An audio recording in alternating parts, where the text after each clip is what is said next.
அன்பு நேயர்களுக்கு கனிவான வணக்கம். தமிழகத்தின் 5 தொகுதிகளுக்கான இடைத்தேர்தல் வெற்றி யாருக்கு? தமிழகத்தில் முதலமைச்சர் விஜய் அவர்கள் போட்டியிட்ட 2வது தொகுதியான திருச்சி கிழக்கு தொகுதி, மரகதம் குமரவேல் அவர்கள் போட்டியிட்டு வெற்றி பெற்றிருந்த மதுராந்தகம் தொகுதி, ஜெயக்குமார் அவர்களின் பெருந்துறை தொகுதி, சத்யபாமா அவர்களின் தாராபுரம் தொகுதி, இசக்கி சுப்பையா அவர்களினுடைய அம்பாசமுத்திரம் தொகுதி என 5 தொகுதிகள் தற்பொழுது காலியாக இருக்கிறது. இசக்கி சுப்பையா, மரகதம் குமரவேல், ஜெயக்குமார், சத்யபாமா என்ற 4வரும் அதிமுகவை சேர்ந்தவர்கள். இவர்கள் 4வரும் தங்களது பதவியை ராஜினாமா செய்துவிட்டு தாவேகாவில் இணைந்திருக்கிறார்கள். விஜயும் 2 தொகுதிகளில் போட்டியிட்டதால் திருச்சி தொகுதியில் தனது பதவியை ராஜினாமா செய்திருக்கிறார். இதன் மூலம் 5 தொகுதிகளுக்கான இடைத்தேர்தல் நடைபெற உள்ளது.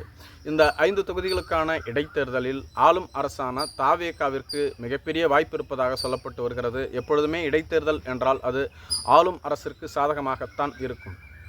அதே சமயத்தில் தாவேகா எதிர்கொள்ள இருக்கக்கூடிய முதல் இடைத்தேர்தல் இது.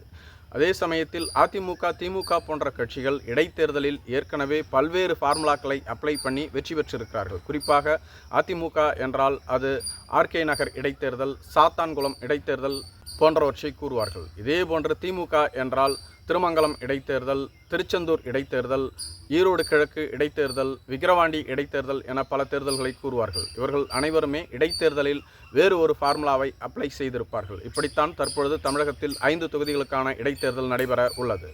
இந்த இடைத்தேர்தலில் வெற்றி பெற்றே ஆக வேண்டும் என திமுக தற்பொழுதே தேர்தல் கள பொறுப்பாளர்களை நியமித்து விட்டது. குறிப்பாக திருச்சி தொகுதிக்கு KN நேரு மற்றும் அன்பில் மகேஷ் பொய்யாமொழி, மதுராந்தகம் தொகுதிக்கு ராசா மற்றும் ஏவா வேலு, அம்பாசமுத்திரம் தொகுதிக்கு கனிமொழி மற்றும் தங்கம் தென்னரசு, பெருந்துறை தொகுதிக்கு முத்துசாமி மற்றும் செந்தில் பாலாஜி, தாராபுரம் தொகுதிக்கு சக்கரபாணி மற்றும் AKS விஜயன் போன்றவர்கள் அறிவிக்கப்பட்டிருக்கிறார்கள். திமுக தேர்தல் பணியை தொடங்கிவிட்டது. அதே சமயத்தில் தாவேகா இன்னும் தேர்தல் பணியை தொடங்கவில்லை. மேலும் அதிமுகவின் நிலை என்ன என்றும் தெரியவில்லை.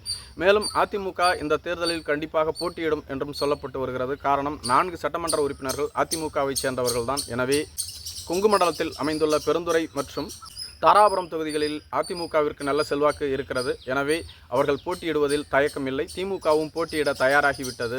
தற்பொழுதைய சூழ்நிலையில் திருச்சி கிழக்கு தொகுதியில் திமுகவினுடைய அன்பில் மகேஷ் பொய்யாமொழி போட்டியிடுவதற்கான வாய்ப்பு அதிகமாக இருப்பதாக சொல்லப்பட்டு வருகிறது. மேலும் தாவேகாவின் சார்பில் அம்பாசமுத்திரம் தொகுதியில் இசக்கி சுப்பையா அவர்களும், மதுராந்தகம் தொகுதியில் மரகதம் குமரவேல் அவர்களும், பெருந்துறை தொகுதியில் ஜெயக்குமார் அவர்களும், தாராபுரம் தொகுதியில் சத்யபாமா அவர்களும் மீண்டும் வேட்பாளர்களாக களமிறங்க அதிகபட்ச வாய்ப்பு இருக்கிறது. திருச்சி கிழக்கு தொகுதி யாருக்கு என்பது இதுவரையிலும் தெரியவில்லை. மேலும் திருச்சி கிழக்கு, அம்பாசமுத்திரம், மதுராந்தகம் என்ற 3 தொகுதிகளில் தாவேகா வெற்றி பெறுவதற்கான வாய்ப்பு அதிகபட்சம் இருப்பதாக சொல்லப்பட்டு வருகிறது.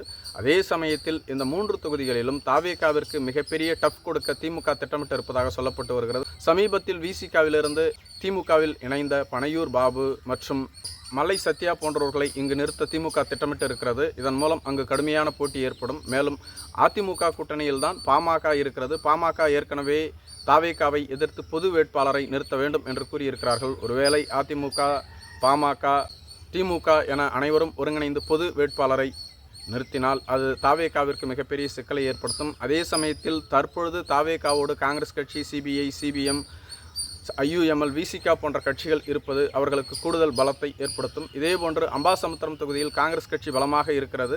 தாவேகா இந்த தேர்தலில் 3வது இடத்தை பெற்றிருந்தாலும் இசக்கி சுப்பையாவுக்கென்று ஒரு தனித்து செல்வாக்கு இருக்கிறது. மேலும் விஜயின் செல்வாக்கு என அனைத்தும் கூடும்பொழுது அம்பாசமுத்திரம் தொகுதியிலும் தாவேகா வெற்றி பெறுவதற்கான வாய்ப்பு அதிகபட்சம் இருக்கிறது. இதேபோன்று திருச்சி கிழக்கு தொகுதியிலும் விஜய் வெற்றி பெற்றிருக்கிறார். மேலும் அங்கு தாவேகா வெற்றி பெறுவதற்கான வாய்ப்பு அதிகமாக இருக்கிறது. ஒருவேளை அன்பில் மகேஷ் பொய்யாமொழி அங்கு வேட்பாளராக நிறுத்தப்படும் பொழுது கடுமையான போட்டி ஏற்படலாம். மேலும் பெருந்துறை தொகுதியில் திமுகவிற்கு அதிகபட்ச வாய்ப்பு இருப்பதாக சொல்லப்பட்டு வருகிறது. அதிமுகவிலிருந்து திமுகவில் இணைந்த தோப்பு வெங்கடாச்சலம் அங்கு போட்டியிட திட்டமிட்டு இருப்பதாக சொல்லப்பட்டு வருகிறது. மேலும் அதிமுக திமுகவிற்கு ஆதரவு அளித்தால் அது இலகுவாக மாறும். ஒருவேளை இல்லை என்றால் அதுவும் தாவேகாவிற்கு சாதகமாகத்தான் மாறும். இதேபோன்று தாராபுரம் தொகுதியிலும் அதிமுகவிற்கு நல்ல செல்வாக்கு இருக்கிறது. அதே சமயத்தில் செங்கோட்டையன் அங்கு முழு முயற்சியோடு தேர்தல் பணியாற்றுவார். ஏனெனில் அவர் பகுதியைச் சேர்ந்த தொகுதி என்பதனால் கண்டிப்பாக தாவேகாவை வெற்றி பெற வைப்பார் என்று சொல்லப்பட்டு வருகிறது. தற்பொழுதைய கள யதார்த்தத்தின்படி தாவேகா 3 தொகுதிகளில் வெற்றி பெறுவதற்கான வாய்ப்பு பிரகாசமாக இருக்கிறது.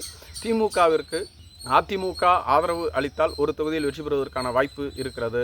அதிமுகவிற்கு 5 தொகுதிகளிலுமே வெற்றி பெறுவதற்கான வாய்ப்பு இல்லை என்று சொல்லப்பட்டு வருகிறது. ஒரு தொகுதியில் இழுபறி நிலவுகிறது. நன்றி.